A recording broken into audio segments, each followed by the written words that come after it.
Backstage. I'm super excited that we get to ask you a couple of questions. There were so many questions in the chat. So maybe let's jump into like a couple of those. People were really curious to hear about your endeavors or your troubles with the Spanish mafia. Is there any fun story that you can tell us about? Well, I didn't realize when I started. Well, I have to start before that. I had money after I did the exit, and I was approached by a lot of people. And then somebody approached me and said from Argentina, from Buenos Aires, said, we have a wonderful concept. And I flew to Buenos Aires and looked at it, and these were these big sports restaurants with 150 or 200 screens, and they were full of people, and they were really working very well. And these people wanted to start outside Argentina, starting in Spain, quite obvious, with a new business. And they were looking for a typical Spanish partner, and that was me. So we did a 50-50 joint venture. And the idea was we start with the first huge place in Madrid and then have a chain of these places all over Spain. And we started, and it did not work at all. It did not work at all because people in Spain, the name was, by the way, Locos por el Fútbol, crazy for football. People in Spain are crazy for football, but nothing compared with people from Argentina. And there was also a big difference, which I didn't realize, that in Buenos Aires, and I remember then, the people going to these restaurants were more or less 50-50 men and women. And in Spain, only men, or 95% men, went to the restaurant. So we had this huge restaurant for 1,000 people, more or less. When we had a live soccer game, we were full, that's right. But at 10 o'clock in the evening, after the soccer game, 5 minutes before the game ended, everybody was asking for the bill, and we had nobody in the restaurant. So then we will start thinking we need to pivot. And we started with a disco. And we were starting with a disco with some people who had knowledge about that, kind of a nightclub, hip-hop disco. And I didn't realize that in Madrid, this is very well organized. I mean, it's really a mafia behind that. Mm-hmm. And 2 or 3 weeks after opening that, we had drug problems in the disco.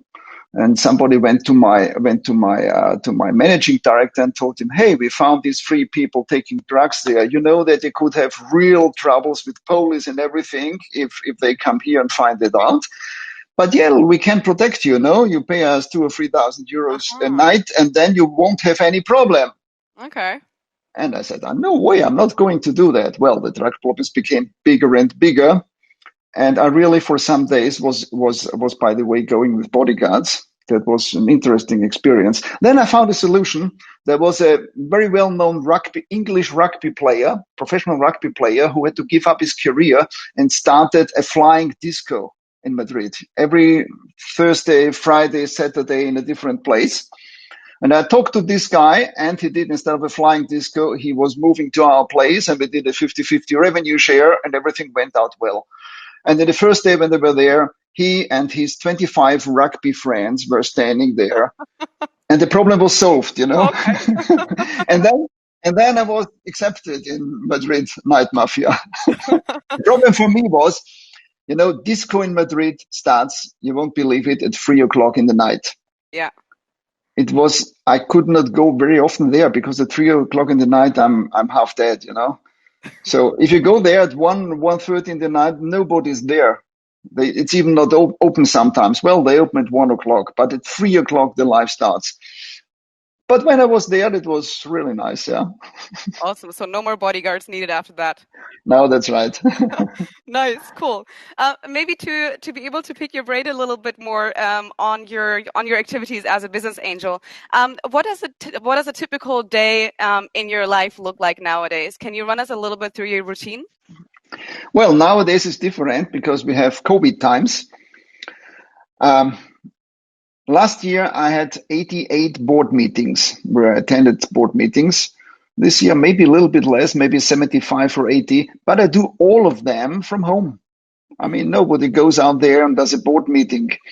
And this gives me really more time in my life because it's simply the logistics which is not necessary. I have, for example, some companies in UK, and a board meeting in Buzoo, the language learning company in UK, takes me normally 2 days.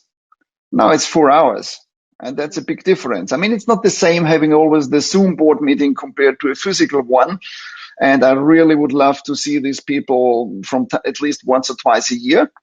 But I hope it will change. But for me, Corona had a lot of advantages. My life is easier because everybody accepts that I'm sitting at home and doing my business from home. I have chats with my founders, video chats. I have board meetings, a lot of them, sometimes two or three a day.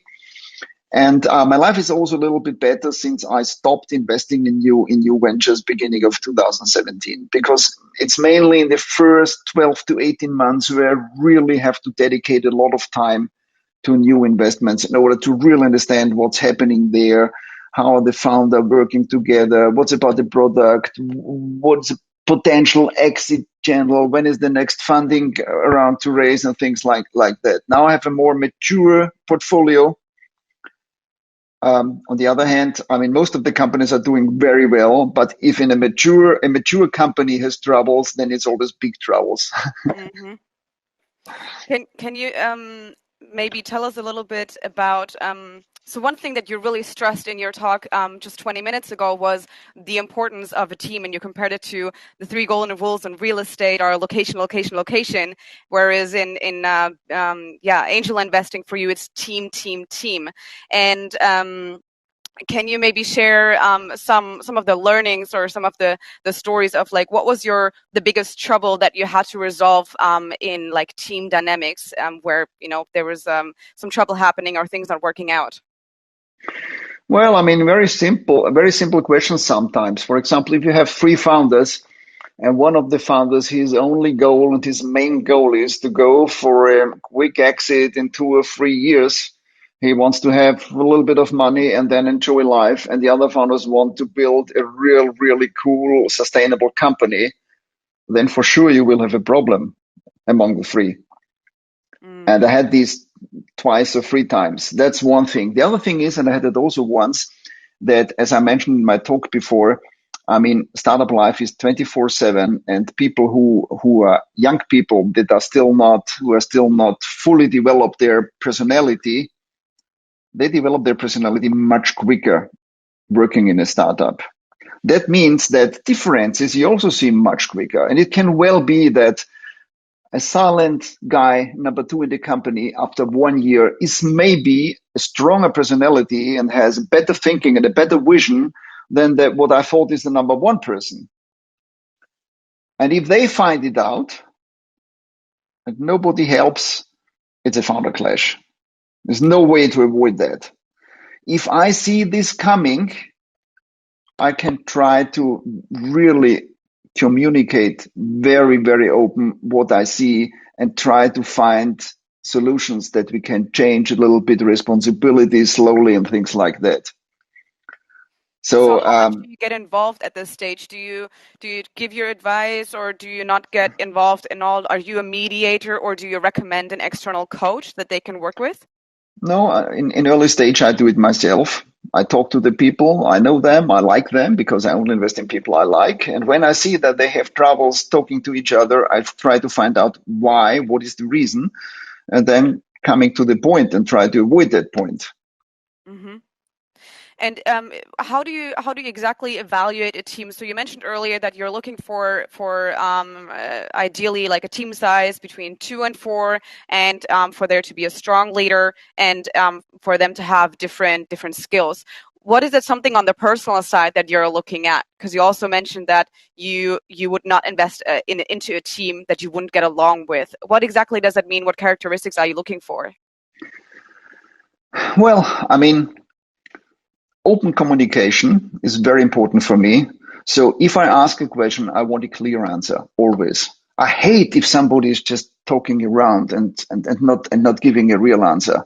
I would not invest in these people. They have to give clear answers. I want to have people that listen to me. I mean, I'm just a business angel. It's always their business, their decisions. But if there is a complicated topic, I give them advice. I want at least that they listen to me. And you can find out at the very beginning whether these are people that are listening. So listening, open communication, being curious, having also other things in mind. People, for example, I found out that people who are doing a lot of exercise are always, or who are competitive, let's say professional sports people, are very good founders, to be honest, because because startup business is always competitive business, and you need this kind of inner competition that you want to be better than others. At least one person in the founder team, maybe not all of them. Mm-hmm.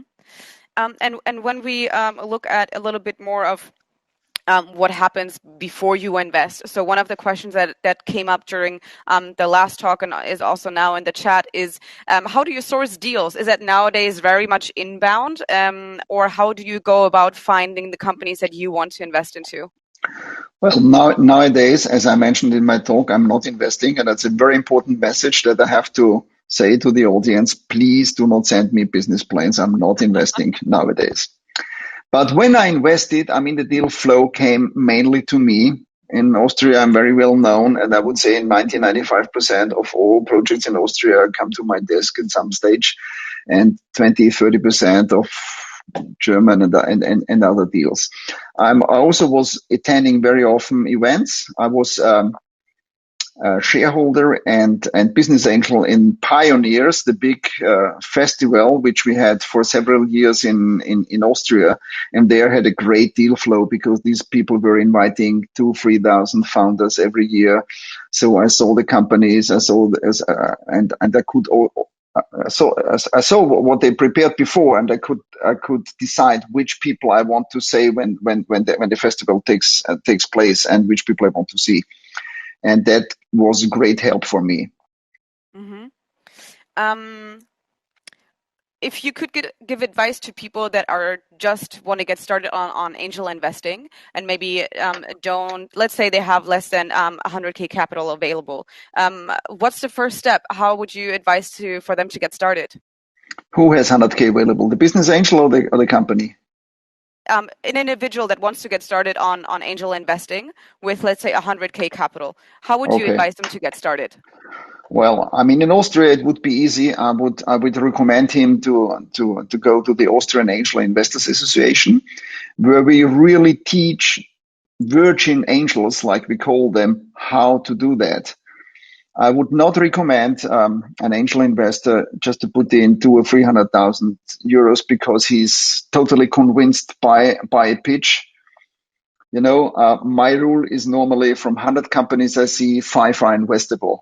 Very, very much simplifying. I would like to elaborate on that if you don't mind. That was not the question, but that's an interesting thing, maybe. Go ahead. From 100 companies I see or I have seen, 5 are investable. Why is that?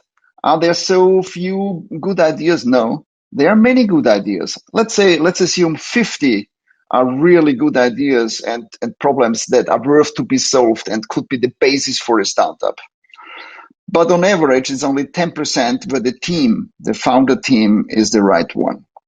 And 10% of 50 is 5. Then there are 10% of the other 50, 10% good founder teams, and they don't have the right project. I mean, I recommend them to look for a different project, obviously. So that's the reason why there are only 5 investable companies.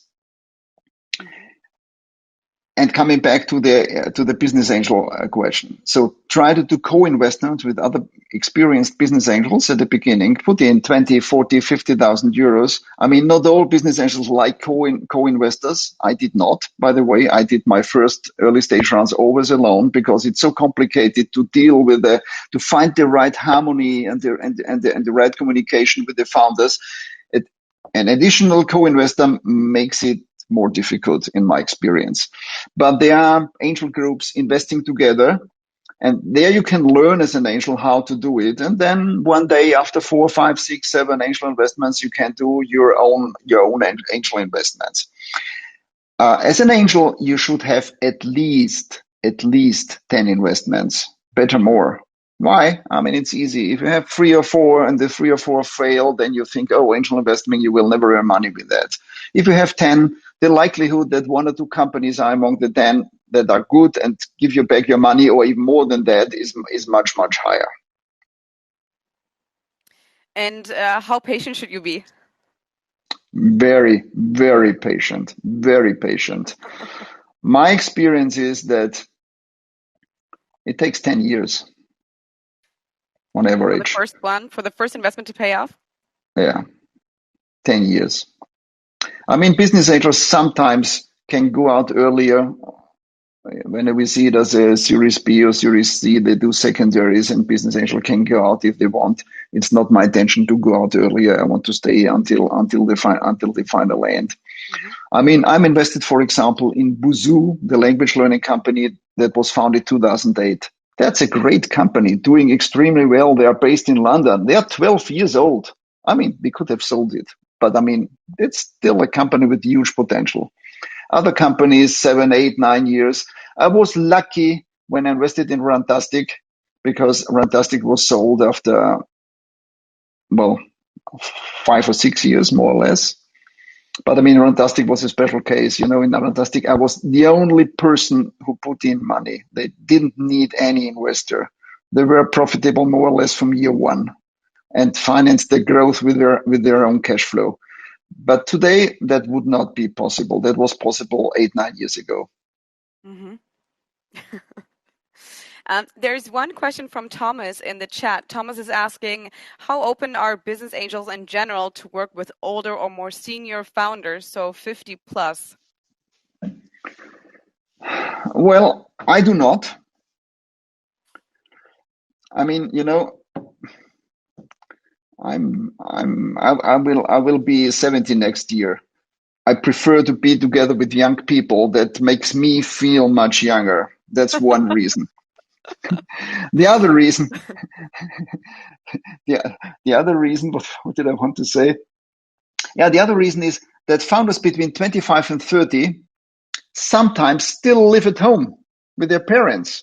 Not always, but they do. Mm-hmm. So, you know, if you have a founder team with 3, 4 people, you have 3, 4 people that are paid below market, well below market. I mean, that's the rules of the game because they're working there in order to add value to the company, and their stake is going to be worth millions some years, maybe. And in the meantime, they work for 2,000, 3,000, 3,500 euros, whatever. And you have 3 fully committed people working without any limit for the company. You can ask a person 25 years old doing that. You cannot ask a person 40 or 50 years old having a family and having kids doing this. That's a very clear reason why it has advantages to have younger founders. And another thing is, I mean, in tech and in digital, as a general rule, the younger the people are, the closer they are to digital topics. Mm. Okay. Thank you so much for all of your insights. I think the audience really, really enjoyed having you and being able to pick your brain a little bit. Is there anything else that you want to say as a finishing sentence? Well, regarding to business angels, I would say it's the best job one can have.